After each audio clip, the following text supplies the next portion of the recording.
Okay, next we're going to take a look at a little bit more practice with this graphing idea.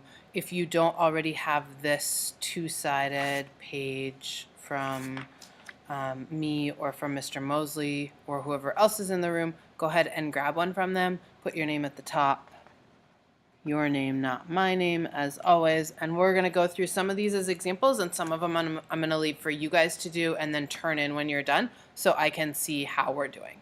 So in example 1, we've got the equation in standard form again, and what we're going to do is we're going to fill in all this information based on that equation in standard form. So what we want to do first in this one, and in some of them we're going to go in a slightly different order, but in this one first, we're going to show the work to find the vertex. So that's going to be our first step. So when we look at this, if we have x squared plus 6x plus 5, our a, remember, is that hidden 1, our b is 6, and our c is 5. So to find the vertex, the equation we use is x equals negative b over 2a. So we do negative 6 divided by 2 times 1, or negative 6 divided by 2, which is just negative 3. Then we need to find the y part of the vertex. So we say y equals 1 times negative 3 squared plus 6 times negative 3 plus 5. And the parentheses are important here, especially with this one. If you put negative 3 squared in a calculator without parentheses, you're going to get a negative 9, and you should get a positive 9. So that should be 9 plus negative 18 plus 5. 9 plus negative 18 is negative 9, plus 5 is negative 4. So that gives us our vertex, right? There's the x part, there's the y part. So from there we can go lots of different directions. I'm going to go down and do the info next, because I like to start that at least at this point, because I know some of that information. So my step 2, I'm going to put the vertex in. The vertex is negative 3, negative 4. And again, I just found that up here, negative 3, negative 4. The a I know already is right here is 1. Well, now that I know the vertex and a, I can write my vertex form, and I can do my graph. So I'll write my vertex form in first. 1 times x, opposite of negative 3 is plus 3 squared, minus 4. A is 1, so I'm going to go to my graph. I'm going to plot my vertex. So once I have my vertex form, I can make my graph. So I'm going to plot my vertex at negative 3, negative 4.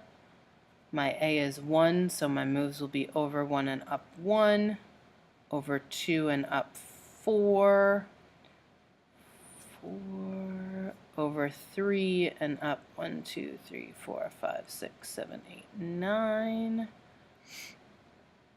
And I like to do the graph next because then I can easily do the table, right? So the table, I have negative 6, 5 as my first point. I have negative 5, 0 as my next point. I have negative 4, negative 3 as my next point. Nope. Is that right? Negative 6, 5. Oh, I have too many points in here. I want my vertex in this middle part. Sorry about that. You can fix it though. No big deal. You probably even have an eraser. So I'm going to put my vertex right in the middle. That's why I have that bold box there. Negative 3, negative 4. And then I'll just put 2 more points. So negative 4, negative 3, and negative 5, 0. And then on the other side, I'll put in negative 2, negative 3, again just looking at the graph, and negative 1, 0. Now that I've got all that, I'm almost done. My domain is always all real numbers. My range for this one, my y's start at negative 4 and go up. So y is greater than or equal to negative 4. And my axis of symmetry is x equals negative 3. Okay, so that's our first one. For the second one, if you want to pause and get any of the rest of that filled in, you can. When we go to this second one, notice that we have the graph, but we only have the graph. So again, that's going to mean we're going to do this in a slightly different order. What we can do from the graph, we can find the vertex, right? That's at 3, 4. I can put that in the middle of my, whoops, sorry, you can't see that, middle of my table of values. I can find the other points. So this point here is 2, 3. I'll put that one there. This point here is 1, 0.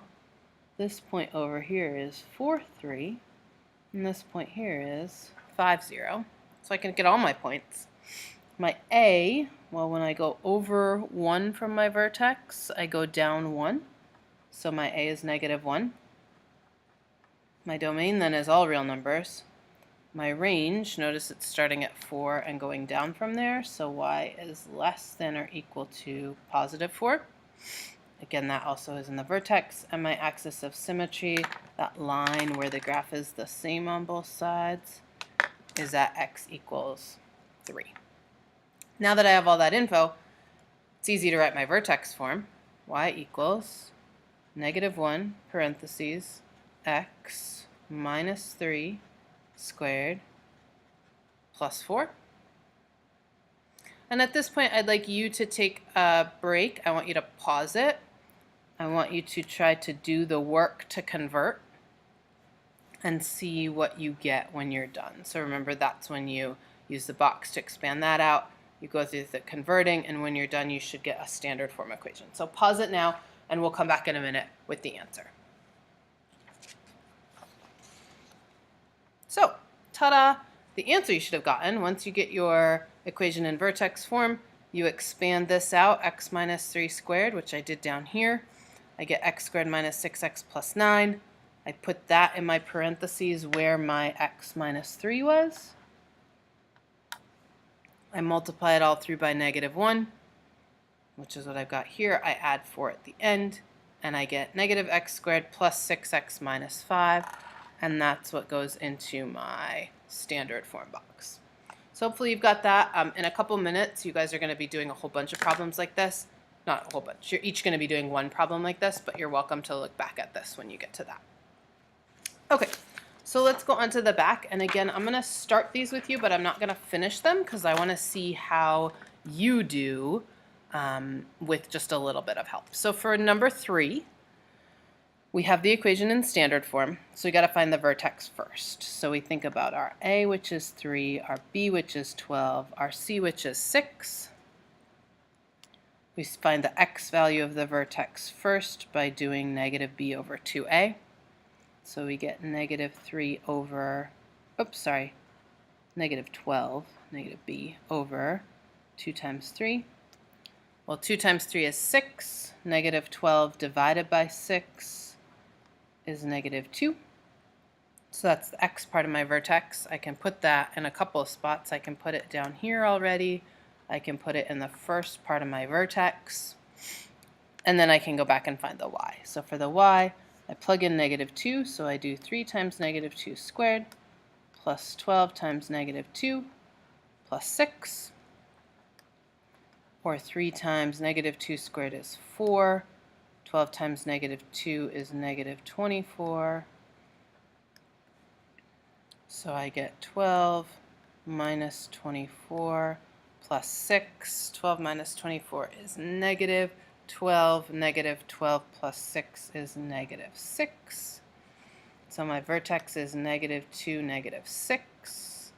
I'll put my -6 right there. And then at that point, if I know my vertex is -2, -6, my A I know is 3. I'm going to leave the rest for you guys to do, so I want you to fill in the rest of the information, the graph, the equation in vertex form, and the table of values. Okay, so I'll leave that for you. You can go ahead and stop it now, because when the video starts again, it's going to be on example 4, but I want you to finish the rest of example 3.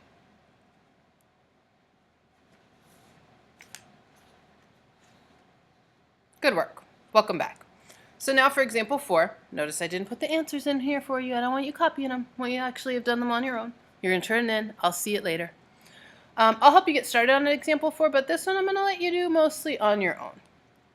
So again, we want vertex form first, the vertex first.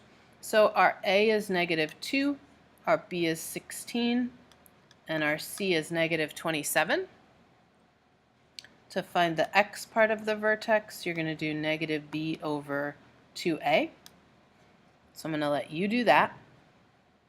See what you get. Remember to find the y, then you're going to plug that number in and simplify it. So whatever number you get right here, you're going to put there and there.